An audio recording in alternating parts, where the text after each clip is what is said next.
Kind of. All right. So, welcome everyone. Let's see who is joining us right now. So I can say hi. You guys know I love this part.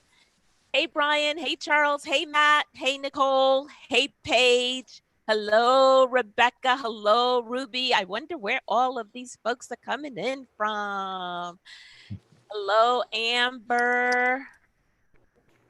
Leslie, that's my friend Fred. That's another friend. Estelle, thank you for joining us again. Good deal. So today we have had all sorts of audio and tech issues, and you guys can't even see me. So you don't even know that Ted's missing. So Ted's not here. But welcome, guys. Welcome to our compliance conversations hosted by Ilsa and Spot On Insurance. That's the podcast, Spot On Insurance. Today, we're going to be talking about staffing your compliance team from zero knowledge to expert in the field. And this is part two. Part three will take place on November 5th. Again, thank you everyone for joining us. This is going to be a 1 hour session. We are streaming live on LinkedIn, Facebook, Twitter, Periscope, YouTube. I know Christian's happy that I said YouTube. So if you have any questions, just put them into the Q&A section. If you just want to say hello, just put that in the chat. And joining us today, and I don't think I've seen her, and probably I messed up because I know Joyce got me all in good shape earlier, but I don't see Joanne. She's coming. Okay, okay. So I called her out first. Okay, she's a little bit late, but I called her out first. We've got Angela Hatchell. She is the Deputy Commissioner of Agent Services at the North Carolina Department of Insurance. And Ghazi Naji, Principal at ACO Insurance Consulting. Ben Volkmer, if you guys will just wave. Ben Volkmer, he is the Director of Client Services at Quest Pro. Sarah Ribbons, she is AVP and Compliance Manager at Pure Insurance. And from our ILSA team, we have Russ Foster, he is our General Manager. Lorenzo Houston, he is our Surplus Lines Tax Filing Manager. Sabrina Slater, our Annuals and Corporates Manager. Joyce King, our Special Projects Administrator, is our moderator or our chat manager, whatever you want to call it. She's going to be talking to you. And Christian Masonette is our Soy Manager, and he's going to be keeping an eye on the live feeds. So, Joyce, we're going to be talking about staffing your compliance team. And besides knowing how to do licensing and 101 compliance tasks, we know how to train people. We know how to train people because we're in a small little town, and obviously anyone that we hire is not going to have a compliance background. So we know how to do it well. So Joyce, talk to us about what we chatted about in the last webinar and what we're going to be doing today. Absolutely. So yes, our last webinar on this topic, staffing a compliance team, we discussed recruiting new team members and the challenges that may go along with that, such as when it may or may not be crucial to find candidates who have a compliance background. And as Arlene just so aptly said, we never find anybody here in Groesbeck, Texas who has a compliance background. That doesn't happen. The nearest large town to us is Waco, and that's 40 miles away. So as you can imagine, nobody here knows anything about licensing and compliance. So it's training from the ground up. Also about onboarding and training new team members. We talked about diversity and inclusion in the workspace and within our industry in general. And then Safia is not here today, but she also made some great points about automation experience, kind of trying to shy away from those who may have any aversion to automation. She likes those who have a great grasp of automation and wants that automation. And then she loves to find out about intellectual curiosity and their growth mindset. So that's just a few of the things that we talked about. If you want to hear about all of that, please be sure to go and catch the replay of part one. So today what we're going to be kind of focusing on is training during heavy volume, the training of your staff members during those heavy, busy times, whether it be cyclical busy times like Surplus Lines Tax Filings has a heavy reporting period at the beginning of each year, or if you are undergoing M&A, something that's, or you have a client like recently we had a client who came to us and said, I have, 50 producers and I want them licensed in every state. And all of a sudden, you're kind of hitting the face with doing thousands of license applications. So how to deal with those kind of things. So that's what we're going to talk about today. And I'm going to turn it back over to you, Arlene. And one of the things that we know is that this experience, this knowledge comes over time.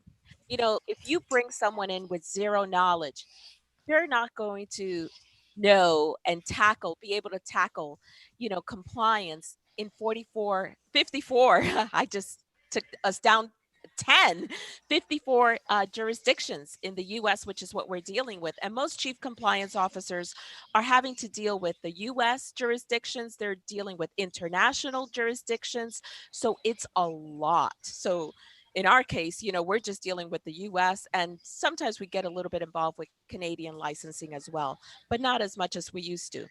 But there's an encyclopedia of acronyms that people throw around. It's just tough. So I want to actually start with Angela. I'd love to talk about, you guys are going to be facing open enrollment, and I would love to just talk about how you guys get the people that you need. I'm thinking maybe you're bringing them from other departments. How do you handle when there is a influx of work at the department? So am I unmuted? I want to make sure. Right now it is open enrollment. It's began a bit last for I think 36 days. It's for our ship division, and we have cross-trained individuals within my call center to assist them in the other call center to make sure that we handle all of the license, I mean, the questions that come through um, from consumers concerning open enrollment. We're also starting to change computer systems, and we are looking to cross-train individuals in our call center with our licensing staff so that we're better equipped. We've learned through COVID that, we need better staffing in some divisions. I mean, some sections based on, needs of family, health needs of individuals, and things like that. So I think cross training is always a great opportunity for advancement for people, but also helps you in times of need. And I always tell my staff it's good to line your basket with different colored eggs because you don't ever know which colored egg you might need that day. Yeah. So the folks that you have cross trained, so do you typically just hit them up like those are the people that you normally go to during busy times? Actually, this time we asked for volunteers because I think the probably the person that's going to learn the quickest and the fastest and is going to have the most invested is those that choose to learn and expand. But sometimes they're voluntold if we need to based on our business need. But I was blessed that we had people that saw the need and maybe looked in the future as to some growth opportunities for them professionally and took advantage of those opportunities. Yeah, I think, one of the things also that, COVID-19 has taught us is that you can't take anything for granted, right? And I've had lots of messages from people that reach out to me, hey, I lost my job during this time. They're obviously in the insurance area and just wanting to get some direction as to where they can go. But now more than ever, it's so important to really expand your knowledge, like either by listening to podcasts, taking online courses. It's so important to just be able to pivot during these times, right? Like you don't know what's going to happen. So the more that you then you could just pivot, get another job, get whatever the situation may be. So I think that's definitely one of the things that, COVID-19 has taught us. And Gazi, now I want to bring you into the conversation. Last webinar that we had, you talked about obviously your role is to bring diversity to corporations. And I know that there's a lot of big companies right now that are reaching out to you and that they are really, you know, doubling down on their efforts, right? Or just saying, you know, our programs were weak. This is what we need to do. And I'm curious as to whether this is something that you've even thought of, like a training for people that might help during heavy times. You know, like there might be companies that are looking to get people. So talk to us a little bit about that. No, I think that's very key. I mean, we're talking about COVID and the pivoting and what has happened and what's changed. And so you have a lot of employees still being hired, right? Even though some companies have had to kind of do some holds around hiring and whatnot, and also had to furlough some employees, but there are still companies still hiring. And so, the challenge becomes when they come into these environments, right? Different from what they're used to, like, how do you set them up for success? And so a lot of the conversations, to your point, that we're having is not only about the recruiting, but it's the onboarding. And part of that onboarding has to be adequate training, because if you don't put them in a position for success, then they feel isolated, feel like they don't belong, feel like they're, doing something different from everyone else, or not capable of doing what you need them to do. And so with that being said, we talk about how to revamp, training programs. What do they look like? What do they need to look like? And how do you make them more acceptable to people that, might be different, and whatever demographic that might look like. And so all training cannot necessarily be the same, because all people aren't the same. And so just making sure you're taking that into consideration, even if it's, looking at the medium in which you train, whether it's virtually, whether it's, everything's virtual now, but before COVID, whether it was um, uh, on the job training versus doing it at your desk versus going into a training session where you have a teacher in a classroom, whatever that might look like, understanding that people learn differently as well. And I think that's really key around retention.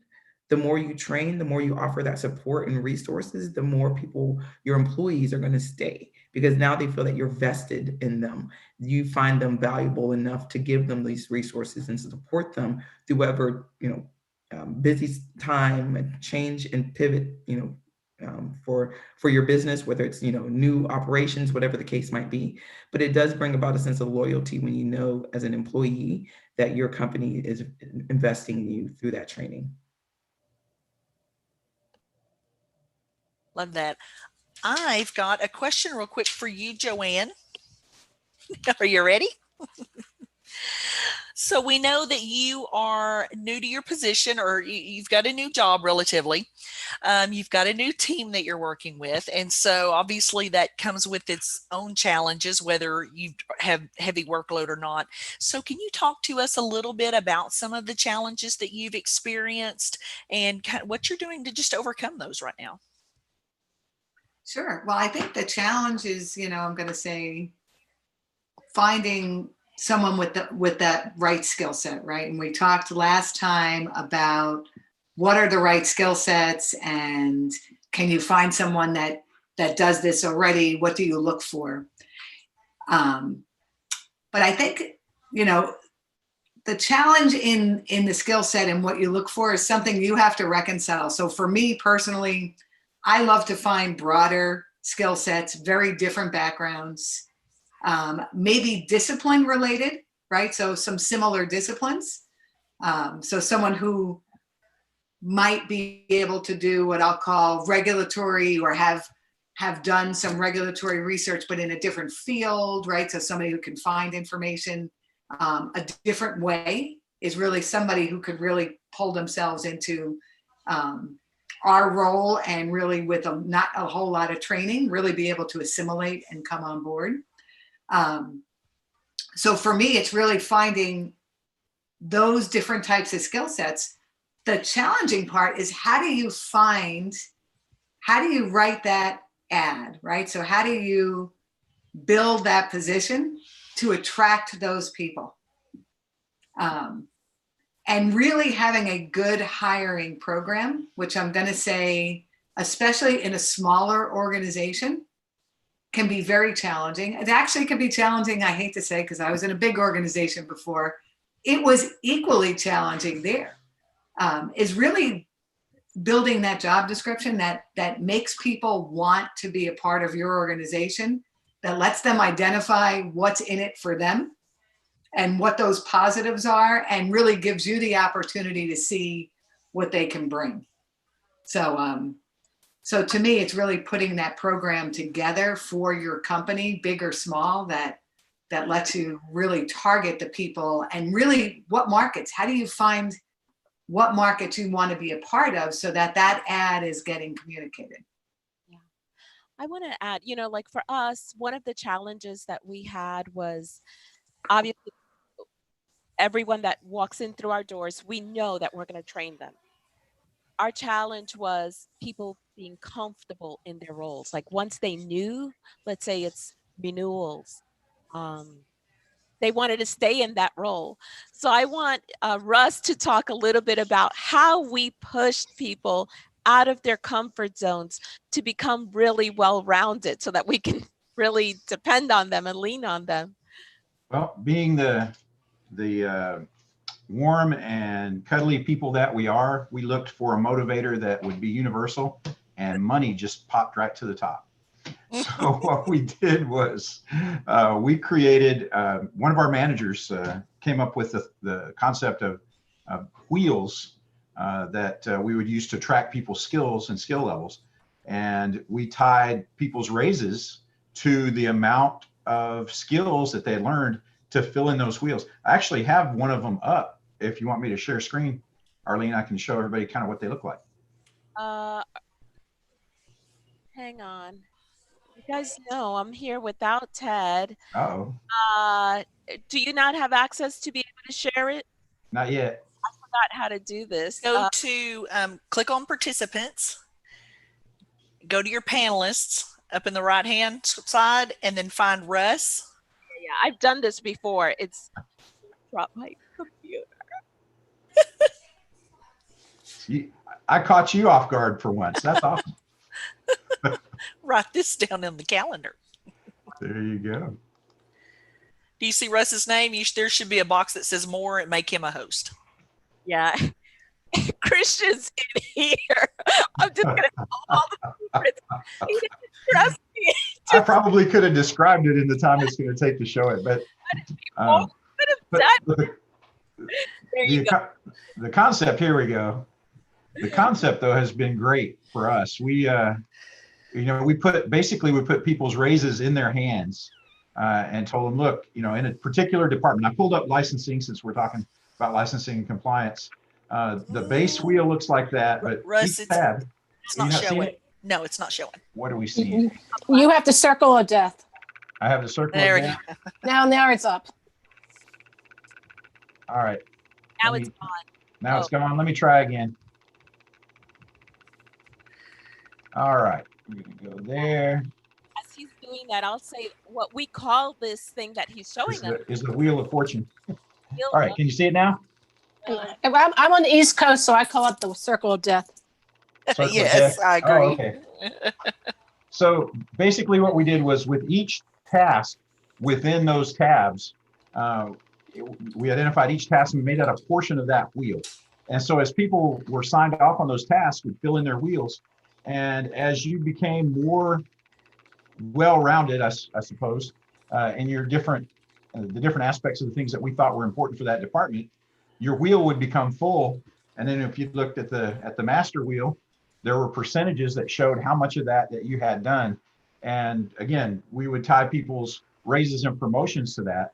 But what the main benefit that I know we see still is those people who are able to go and fill those wheels in that have learned tasks throughout their department are those people who are willing to then hop over. If we ask them to go to another department, start picking up some more skills in different wheels. And so then you have 1, 2, 3, 4 people on this table that are managers and supervisors because they went and filled up a bunch of wheels. And so by giving people control over their own raises, the amount of money that they're going to make and the work that they do, it really gives them incentive to learn more stuff. And if you find that person doesn't have that incentive, that's information too. So, so we have those folks who rise to the top, that jump right on these tasks, they learn, they're eager, they're willing, and confidence, comes from experience. So the more people filled in their wheels, the more confident they were, not only with what they already knew, but confident in the thought that I can tackle more. I can do more tasks. I can deal with clients more effectively. I can deal with the regulators. I can do whatever I need to do. And so it's been very successful for us. There's probably a million variations of this, but that's the one that we came up with, and it's really worked well for us. Yeah, because what we were finding is that people get comfortable in their area, and they're like, "Oh, I don't want to do surplus lines tax filings. I don't want to do this. I don't. It's just too difficult. It sounds difficult." But like Russ said, once But the other side of that, Arlene, was that, as managers and supervisors, we would get a little complacent too. So I've got somebody who they're a one-trick pony, but they do that trick so well. I don't want to upset my team and, get them not doing what I need them to do. So there was a little bit of fear on the part of supervisors too, to take somebody out of their comfort zone and try to get them to do something that's else. the other thing that it would once they went around and had different parts of the wheel done, the managers in the managers meetings would talk about, okay, this is going to be my busy time. Who has gotten these skills? Let's go to, to this person's file. Let's see who has accomplished all of these different skills. And that's how we would pull people into other departments during busy times. Yeah. And speaking of which, my next question is for Sabrina. And the question for you is, during those heavy volume periods, and I mentioned the example earlier, so that's what I'd like to bring up now. For example, we have a client that comes to us with 30 new producers who need licenses in 50 states plus DC. So that's over 1,500 licenses, and they always need them in a hurry. Nobody ever says take your time, never. So how do we here at ILSA get the kind of help that we need from other departments when one department maybe is slammed with a little bit of heavy volume? Well, that's definitely where, Russ and all the managers get together and we take a look at those wheel sets and the knowledge and expertise that we're dealing with, not just departmental wise, but company wise. And we may have to reach out and say, hey, look, we're going to have to look at and take into consideration other people's workloads. Is this something that we're going to offer, overtime with? Is that going to be something that they can do, in their downtime? Is this their peak season? So it's definitely things that we have to look at. One of the things that that I love about ILSA is, especially when we're looking for other employees to fill other slots, a lot of times we promote from within, and when we do that, we take from other departments, and those employees come with all that knowledge and expertise. So you take somebody like me who is not in licensing any longer, but I do have over 10 years of license application processing under my belt. I would be one of the first people that would be like, hey, that's something that I can easily slide over. And I'm not the only one in my department that can do that. My supervisor and my team leader and a couple of my other producers have that ability too. So I can identify that. I can go to Christy, who's the manager of licensing, and say, hey, look, all three of us, we've been there, we've done that. Give us the crash course, the refresher course, and get us set up, and we can start knocking out those applications. So that's what I love about that. Which is why the cross training is just so essential. Yes, for sure. With everything that's going on with gig economies, I'm thinking there should be a pool of people that are already skilled, in compliance tasks that companies, when they have their busy times, they can go to that pool and say, hey, you want to work, do a side hustle for us. What do you guys think about that? Sarah, what do you think about that? Joanne, Angela? In theory, it's probably a great idea. The question is how much of the skill set in that gig economy carries over into what we need. We, at my former company, which was also a big company like Joanne's, there were some executive assistants that were a little bit underused during COVID. And so they got cross-trained and had to do some data entry for some of our key placement, sort of data. I love the idea that you all have, or the practice that you have with those wheels. That is so cool. What a great way to tie performance to compensation, which also has a tendency to not happen in bigger companies. So you set goals, and you can either not meet or exceed, and you ask your manager, what does it look like when I exceed that goal? And they say, I don't know, but I'll know it when I see it. And it doesn't really help you figure out how to really go after what you want to do when your manager will know it when he sees it.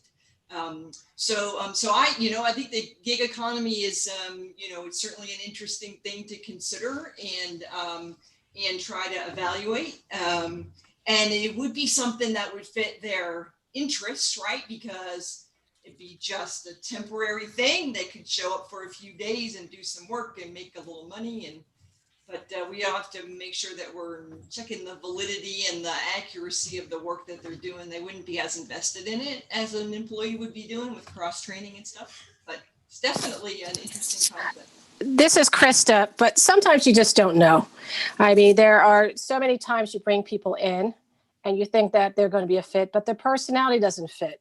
So no matter what, it's a crapshoot. But one thing I have to say about the ILSA wheel, having a schedule of services, and it's a wheel, and as you fill that up, your compensation is tied to that. I think that's a brilliant idea, but it goes. I give kudos to your HR department. I don't know if we could actually do that at this point in time. And I'm a small company, and I grew up the same company that Joanne grew up with. I was associate general counsel there, and I'm a general counsel now and a chief compliance officer because it's a small company. But tapping talent and getting the right personality fit is a big part of what is a challenge for us. So, Krista, if I can direct this question, a wheel like what we have, tell me the challenges of implementing something like this. I mean, in a small company. I mean, we're a small company. Yeah. Okay. So when I came, I had suggestions at first, and people would say, that's a big company thing, Krista, even though it wasn't. And I think part of it is educating people, like, how do you make this accessible so they're not afraid of it? And so with our new HR director, I plan on talking to her about this because she's a very creative person. She started at, she used to be the PIO, the Public Information Officer for the New Mexico Department of Insurance. And she has like a ton of different skill sets. And one of them is things like this. So I definitely plan on talking to her because I think, as we've been re-engineering and banishing and polishing various departments, having that sort of idea about these are the deliverables. And if you can, you can own them as an employee, then one, we can reward you and make you better. It worked. It worked really well. I mean, yeah, sometimes, the stuff that our team comes up with is just incredible, but it was like, how do we incentivize our people to get out of those comfort zones? And then in the long run, obviously they end up making more money, but they become empowered and they feel like, I can move in any department. I have job security. And I also think, just from the standpoint of compensating based on skill set takes out the bias, right? Because they're, being held accountable for their own success. And so it doesn't, you don't have the biases of the manager or whoever's doing the evaluation at performance time, but it's like black and white, it's objective. Yeah. One thing I would say is, and I hope my volume's okay, but one thing I would say is that cross-training allows individuals too to get a taste of a position where they may think they have an interest, but they may get there and realize that their skill set is really not compatible with that. Maybe you always thought you wanted to be in the call center, but you can figure out by 3 o'clock, if you hear the call, the phone ring one more time, you're going to lose it. Or maybe you thought you wanted to be a complaint analyst, but you're not as detail oriented as that job lends. So I think it is a good kind of test run for individuals who think that that may be what they'd like to do. And we've encouraged people in the department to allow people to job shadow for, a day or two to see if in fact that's something that they really want to do, not that just it's more money. Plus the department, we're the state government, we get what the legislature gives us. So we have a really hard time in that respect. So it has to be something where people can see a progression and they could see a career development for them in lieu of money. Now, I do have the people that have volunteered this year, and they will be given exceeds in that respect because they did volunteer and they've taken on new skill sets. But if a job comes open in that division, that might be of assistance to them. So you have to really sell it here. Right. Lorenzo, I want to bring you into the conversation because you've done, you're one of our Boomerang employees, right? You've gotten to be at ILSA. You joined us many, many years ago. And then you went out into the big world. You worked for one of the largest brokers out there up in the Big D in Dallas. And you've had experience also working with some other agencies. Talk to us about what you found, compared to what we've done and what you've seen in other places, how they have trained for heavy volume acquisitions, especially. We're going to get into acquisitions. Well, training for heavy volume is very important, clearly. And it's one thing when you can kind of prepare for it, like in surplus lines, you already have a set time, that there's a certain period where you're going to absolutely be swamped. So you kind of have a month or two that you can prepare for that in advance. And then there's a whole nother situation where, say in licensing, all of a sudden we have way more work than, you know, way more work than we know what to do with. So in both situations, it's always important to be prepared. So what I found in larger companies, a lot of times the cross training isn't really as pushed as much as it is, as it was for us. So that was one of the challenges that I had, because you do bring in people who are pretty specialized, and it kind of depends on where you go, which department you go to. You kind of get hired on expecting to already have this knowledge, receiving kind of minimal training and kind of being thrown in there. So you know what I mean. You kind of so there's different challenges depending on the company that you go to, but for sure when it comes to training for heavy volume, the most important thing is to always be prepared. Whether it's something that you can look at a date on the calendar and know that it's coming up, or you're prepared that you're prepared in case something is dropped in your lap. Got it. Lorenzo, while we have your attention, I've got another one for you. Talk to us about the importance of having good, clean, thorough, up-to-date guides for your team.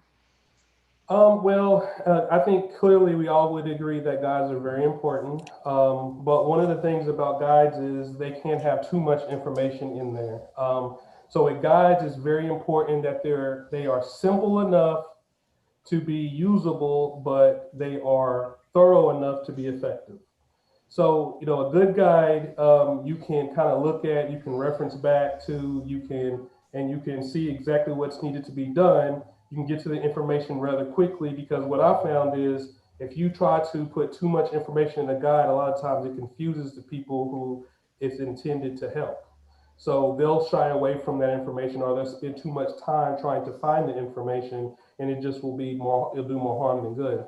So when it comes to heavy volume, guides become important because sometimes, a lot of times, in certain cases, the management team or the people who employees would be depending on for questions, for assistance with certain projects or states or whatever the case may be, they're having to be pulled in to help ensure deadlines are being hit, or stuff isn't being pulled through the cracks. So when employees have something they can reference back to when maybe their manager isn't available because they are, assisting in another area, that's kind of something that helps keep the process rolling and moving forward. So, that's the best way I can describe it. Simple enough to be usable, but thorough enough to be effective. What are some of the good guides out there for compliance folks? Let's share resources.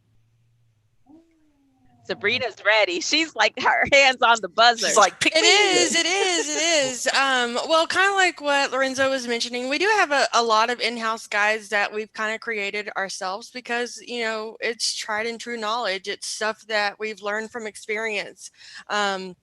We've done it, and so things that originally start out as an Excel spreadsheet has morphed in this fantastic guide that's know all and the be all, and it's full of blood, sweat, and tears. It can be kind of hard to let loose of some of that information, especially to outside vendors whenever, or to people who are asking about that whenever we've tried so hard to build that guide, update it, and then continuously maintain it, because as we all know, the states are continuously changing. Things are always changing. It's something that can't just be created and then forgot about.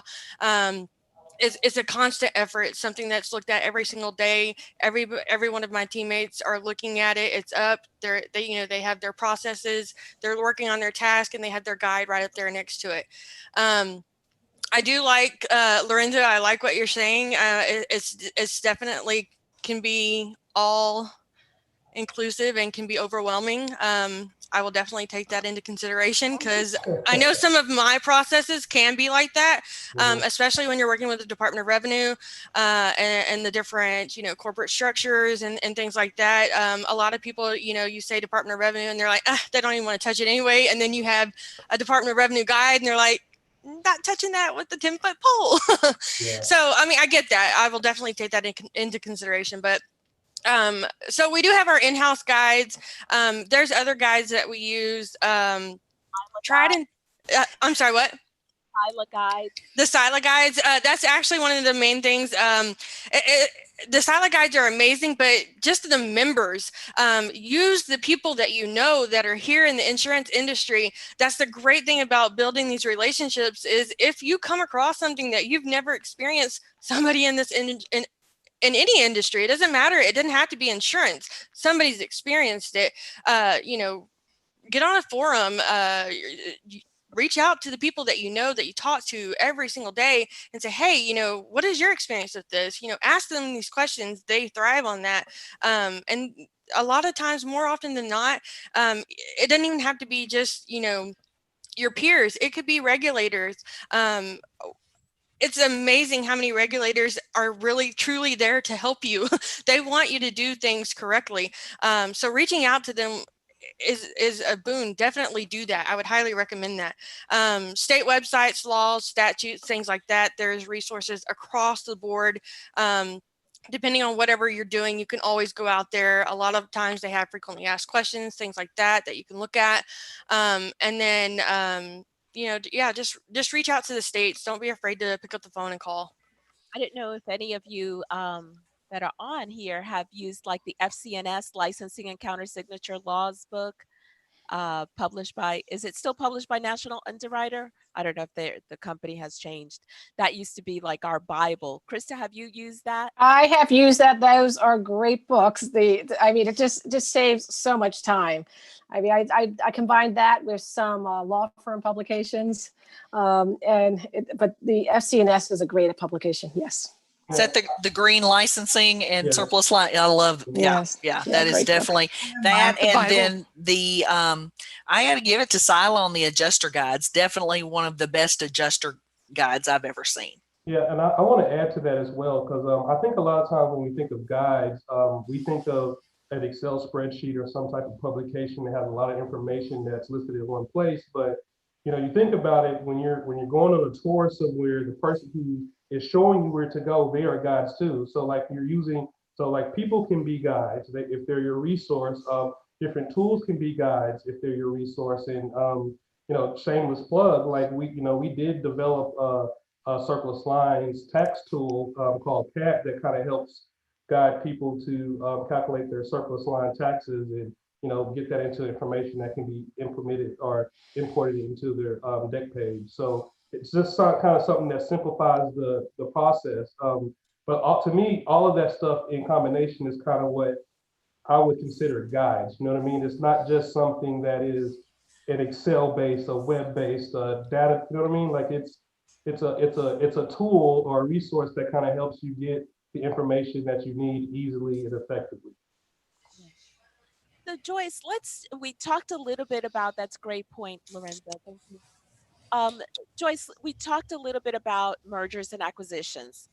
Talk to us, or, about some of the things that we advise our clients to do when they're having, everyone knows the insurance industry, like even COVID-19 hasn't stopped the M&A process, so talk to us a little bit about what we tell our clients, how they should prepare for all of these acquisitions. Sure. And we have quite a few clients who acquire. We also have clients who end up leaving us because they were acquired. So there has to be advisement on both sides. And really, whether you're talking to the buyer or the seller, the main thing that we always kind of push is do some sort of compliance review. And what we mean by that is, if your entity and your designated producers are licensed in these states, you need to go and check that one-for-one status. And so I'm getting a little bit away from licensing for the rest of you, sorry. Go check that one-to-one status with the Secretary of State, the Department of Revenue. Where is that entity that's being acquired appropriately registered? There are some states, obviously, the Department of Revenue forces the registration on you, so there's no getting around it. And then in other states, that's definitely a conversation to be had with your legal counsel. I know what ILSA advises, and we follow the statutes and everything that we read, and we find where there are loopholes or there are exemptions for insurance carriers, but not so much for insurance agencies. And then, so in cases of like that, we do get a little bit of pushback maybe from a client who doesn't see the need for a registration. But, I would always encourage them to go check out the statutes and see what the statutes say, see what those exemptions, exactly how it reads, and can you apply that to the way that you do business. So I'll get off that soapbox for just a moment. But so what we do is we advise a compliance review, that is checking the status of the Secretary of State registrations and the corresponding Department of Revenue registrations. Are all of the reports up to date? So at the Secretary of State, you have to do annual returns. At the Department of Revenue, you have to do corporate tax filings. And usually every year, one or the other is going to, or both are going to require something. So is all of that up to date? Are all of your minimum taxes paid and up to date?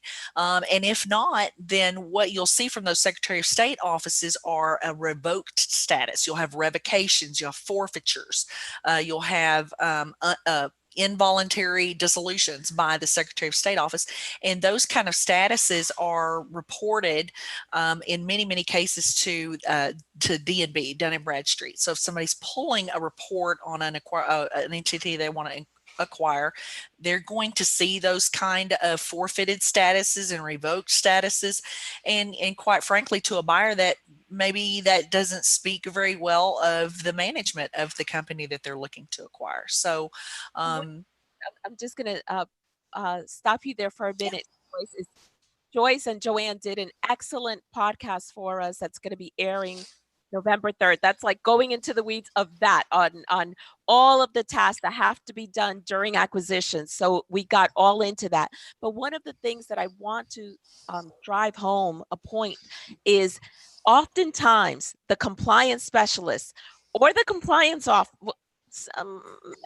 Krista might correct me if I'm wrong, but a lot of times they're not brought into the discussions of the acquisitions that's going to take place, right? Like they're left out. Yeah. November. They're told after the fact. They're told after the fact, and then they're catching up. That's a fact. Yeah. They're told now, go figure it out. All of a sudden you have all of these tasks that have to get done, and you need to pull people to go through this checklist and make sure that all of these things are done. So that's heavy workload. Like, that's overwhelming. And senior management, the C-suite, has got to bring in the compliance specialists, the compliance officers into these discussions when there are acquisitions that are about to be done. And there should be compliance reviews that are done. That's true. I mean, we had an acquisition. Go ahead, Krista. Oh, exactly. We had this one guy who said, "Oh, we can't tell this is on a senior level." And I said, these acquisitions live or fail based on how they can integrate with the company. And there's nothing worse than completing a significant acquisition and then you find it's not a fit or it doesn't work, because conceptually at 100,000 feet, it was brilliant, but on the ground level, it doesn't work. And I was just talking about the Secretary of State and Department of Revenue side. Joanne, would love for you to kind of talk about what we talked about on the podcast the other day. You really kind of went into a little bit deeper dive about what's needed on the licensing side to keep the sort of those peripheral tasks up to date. Yeah, well, and it's somewhat similar from the standpoint of really doing a deep dive into your, not only your entity, but your individual licenses, lines of authority, numbers of states. So I know for me, the projects I've been involved in, they're extremely complicated and time consuming. And of course, a lot of times they've picked a merger date before you can necessarily have all the right licensing in place. So it's really where too, it's just really establishing the procedures that you're going to use to fill gaps and how you're going to transition things. And, you know, we've done a couple where they've canceled licenses before they've had new ones. So it's really can become a detriment. And again, kind of finding out on the back end of things in terms of really what the final dates are. You may know the merger's happening, you may know some of the bigger details, but all of a sudden they'll pick a date and you're like, well, where'd you get that date from? And how do you plan on getting all of this in place by then? And with different states, especially with COVID, and I can speak for sure in California, licensing is very behind. And so you can't necessarily be sure that your bond is going to be recorded and you're going to be up and ready to go. I would honestly, I tell brokers today, don't think about writing business 2 months from now. Yeah. Plan it for further out. Oh, wow. And just in speaking of heavy volume and what this does to your compliance team, you know, it could have been prevented with just a little bit better planning and including that compliance team for all that they need to bring to the table in such an occasion. Yeah, no, and that's where you need that input up front as to, hey, what is the best date, right? Here's the date we're targeting for all of this piece that you have to do. Can you meet that date, or what date, or can you commit to? Right. And again, it's never happened. So the good news is it's never happened in any position in my entire career. So it's not even surprising anymore, but much better way to prepare for those types of changes. So Ben, does QuestPro at all do any like kind of part-time staffing help? Oh, we do quite a bit of it, actually. And, you know, I think in pulling people from outside the industry into the industry, which, you know, I think volume-driven work that is repetitive and matrixed like compliance, you know, I think one of the things that I recommend usually is finding a baseline skill set using something more objective like a Colby index or some sort of personality testing. You know, our brains are built all very different ways, no matter what's on top. And I think there's a certain type of person that is going to be very fulfilled by something like that, and somebody who's going to be completely miserable. And if you have, you know, the rope to hire, you know, and turn over until it works, I mean, good for you. But, you know, I think becoming more efficient and hitting more frequently, you know, that's my first recommendation to clients. If we've not personality tested your superstar in your department, we're not trying to replicate that, then, you know, I think you're going through a lot of unnecessary work. And that's usually what we're kind of counseling clients when, they're hiring in mass, and whether it's, claims intake or anything in that regard. We're building a lot of distributed call center teams right now for disability benefits distribution and things like that.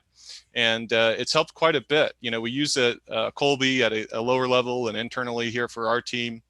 We use Omnia for higher level and executive kind of deep dive profiles.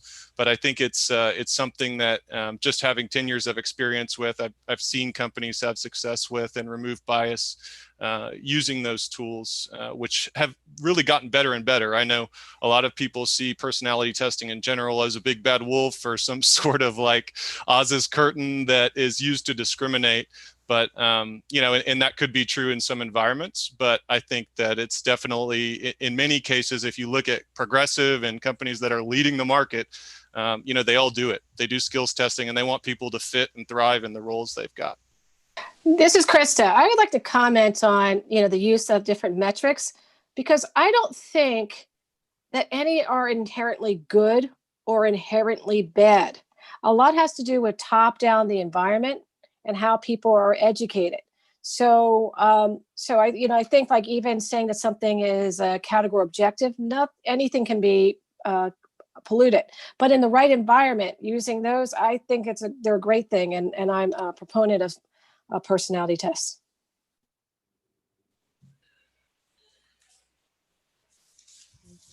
The other thing I wanted to say, I'm still laughing about voluntold. That's hilarious. Voluntold is the best thing ever. That's an old tried and true military concept. Yeah. Sarah, share with us some of the things that you have experienced that have worked well for high volume in your experiences.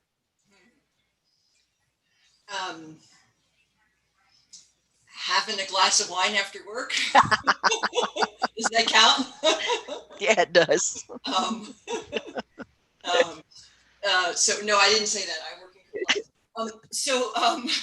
I think for me in the high volume, times, it helps to try to stick to your list of things that you want to get done and check them off as you go. Although there are days when you sit down at your desk and you have your list, and within the first 30 minutes, you know that you're not going to get any of your list done because other things are taking a priority. So it's making room for days like that, and then hoping you have more days when you can sort of tick off your own items as well. Just taking things little bits at a time, celebrating successes. I've told people a couple of times recently, and when you're done with that, pat yourself on the back because nobody else is going to care. And so certainly finding the humor in it, if there is a way, in the really busy times, helps to relieve the stress as well. So those are some of the ways that I handle heavy volume time. Is make a list of things, check them off as I go, understand that sometimes none of the list is going to get done, and then celebrating little things along the way, and maybe after work as well. Very, very good. Krista, how about you? What do you do during high volume times? Well, I like candles and I meditate. Only kidding. Sorry. High volume times, I think, first, the biggest thing is organizing. Like, what are the areas where I think are going to have peaks? Who are we? How are we staffed? And what are things that we can put aside for a while and put on the skyhook that have to get done but won't be detrimental if we don't complete them that day. I have immediate team meetings which I get my chief operations officer to partner with me so we can have unified requests to the various departments. And we make use of task management programs. Like I encourage people on my team to use something simple like a Trello or other types of tasks. managers, or else use the task we have on our Outlook system.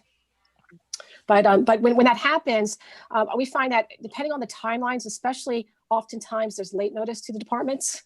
And sometimes I've been guilty of this myself because I haven't realized the impact. But we're trying to be very granular, and the chief operation officer actually has daily meetings. I can't attend them all, but at least try to come a couple times a week, 1 or 2 times.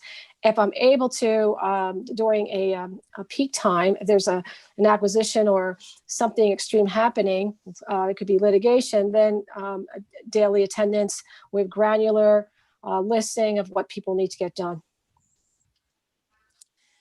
Something I haven't heard anyone say, I don't think, and if you said it, I apologize, I wasn't paying attention, but outsourcing. What are thoughts on outsourcing? For just certain tasks.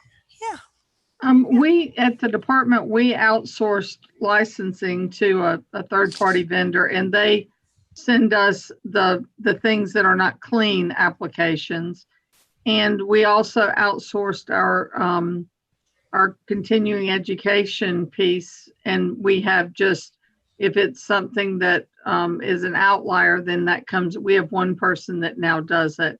So that's been successful for us.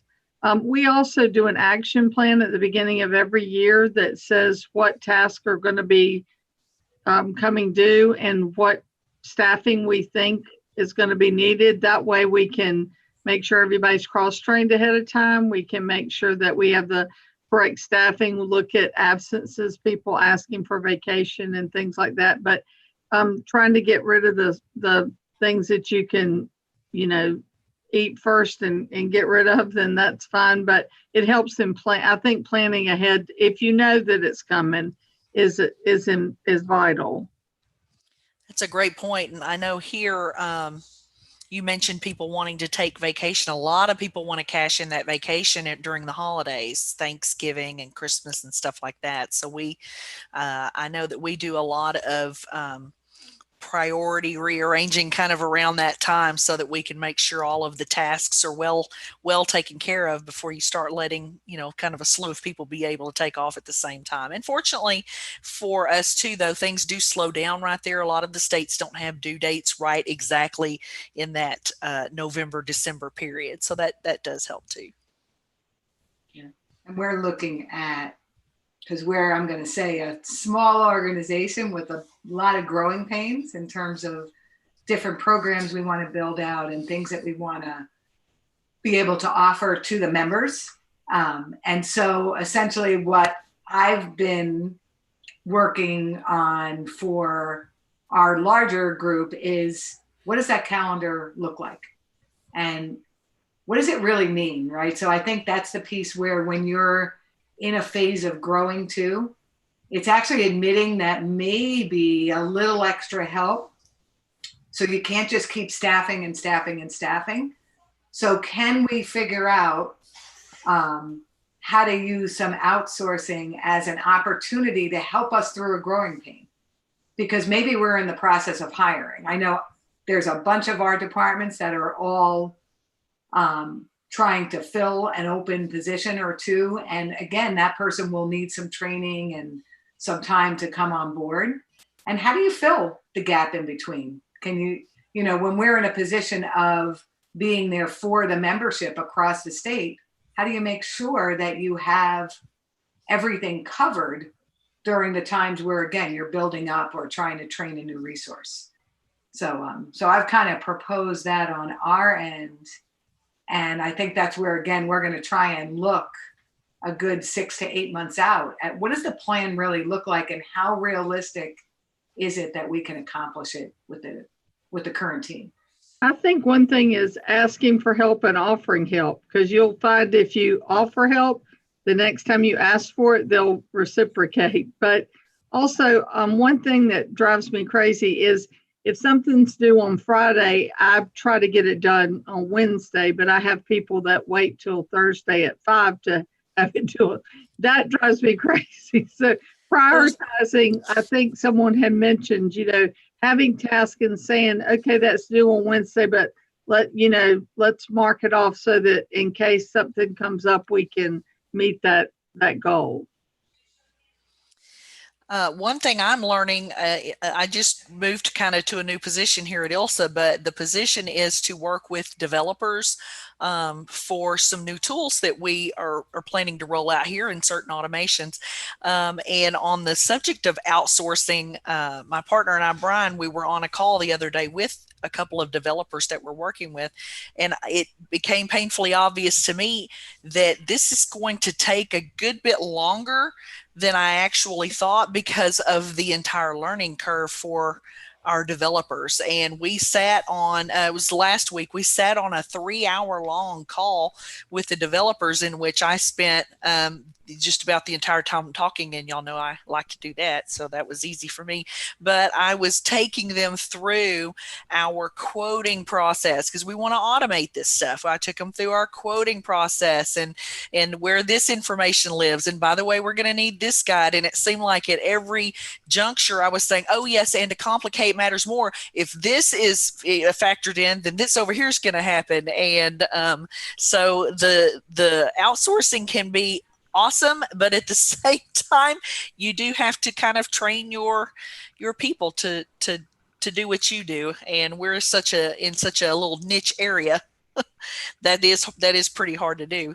I think a takeaway from that is like when you're going into a relationship like that you're outsourcing, is maybe ask that developer or Ngazi, if you're filling a spot, for someone and that's temporary, let's say. I don't know if you will ever do this, but it's kind of like put them through a little crash course first, right? Like, so have the developer learn all about us beforehand, before you have to spend 3 hours teaching them everything, right? So if you're going to go into that relationship with that, with that vendor, whatever, just have them know a little bit more about you so that you don't have to teach them everything. Right.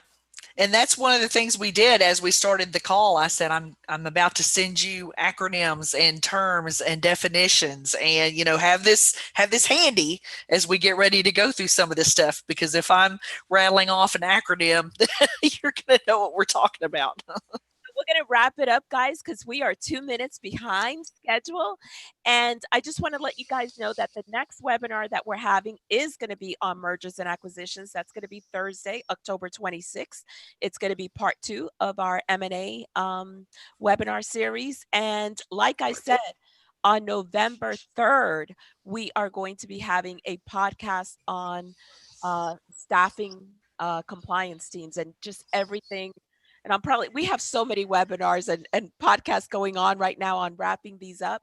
But November 3rd is going to be about mergers and acquisitions and all the compliance tasks that have to be done during acquisitions. Thank you guys so much for attending. Thank you to our panelists. You guys are awesome. So awesome. Thank you guys. Have a great afternoon. Bye. Bye. Bye. Thank y'all.